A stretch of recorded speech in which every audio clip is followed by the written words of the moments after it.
Pyramid ధ్యానం master గారికి, మన పత్రిజీ గారికి చాలా చాలా కృతజ్ఞతలు తెలుపుతున్నాం.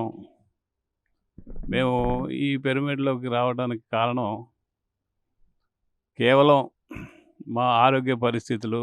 2012లో మేము ధ్యానంలోకొచ్చాము. 2012 కాడ నుంచి ధ్యానంలో మేము తెలుసుకున్నాం కొన్ని కొన్ని విషయాలు.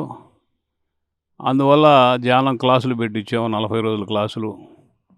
అలాగే పిరమిడ్, గోశాల అనేది మాకెందుకు వచ్చిందంటే, దోర్నాల మారం శివప్రసాద్ గారు క్షేత్రానికి వెళ్ళాం. అక్కడ గోశాల ఉంది. ఆ గోశాల చూసిన తర్వాత మనం ఎందుకు పెట్టకూడదు గోశాల?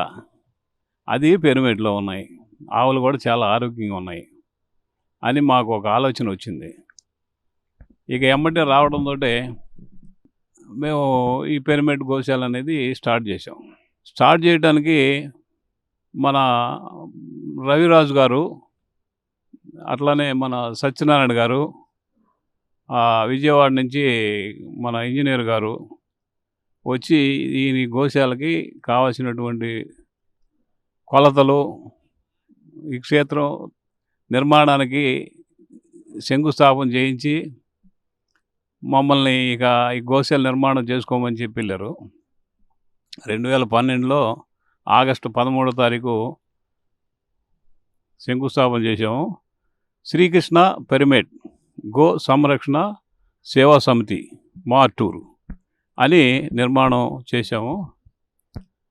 ఆ తర్వాత అట్లనే కొనసాగుతూ ఉంది.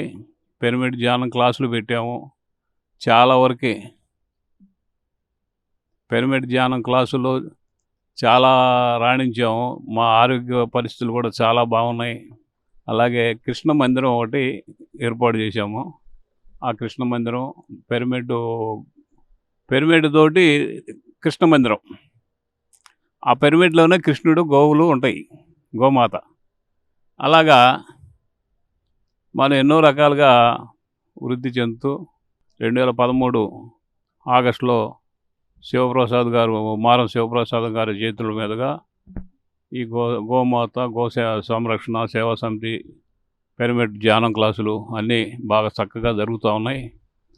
ఈరోజు కూడా ఆవులు కూడా అప్పుడు 2012లో 10 ఆవులు, 11 ఆవులతో స్టార్ట్ చేసాం. ఈరోజు మొత్తం 55-60 ఆవులు అయినాయి. చాలా ఆరోగ్యంగా ఉన్నాయి, చాలా బాగుంది. మేము భార్యాభర్తం ఇక్కడే ఉండి సేవ చేసుకుంటా ఆరోగ్యవంతులుగా ఉన్నాము. ప్రతి ఒక్కరు కూడా గోమాతని, పత్రిజీ గారిని మర్చిపోకుండా ధ్యానం అనేది చాలా ఇంపార్టెంట్ అయింది. ప్రతి అమావాస్యకు కూడా ఇక్కడ ధ్యానం క్లాసులు నడుపుతూ ఉన్నాము. అలాగే జరిగిపోతూ ఉంది. మాకు మన పత్రిజీ గారు కూడా చాలా పర్యాయంలో వచ్చారు, చాలా సంతోషించారు.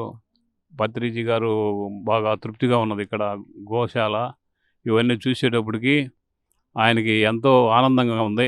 మమ్మల్ని ఎప్పుడు కూడా ఈ మార్టూరు పరిసరాల్లో ఎటు వచ్చినా కూడా ఇక్కడికి మన గోశాల దగ్గరికి వచ్చి సందర్శించి మమ్మల్ని ఆనందింపజేసి వెళ్తుంటారు.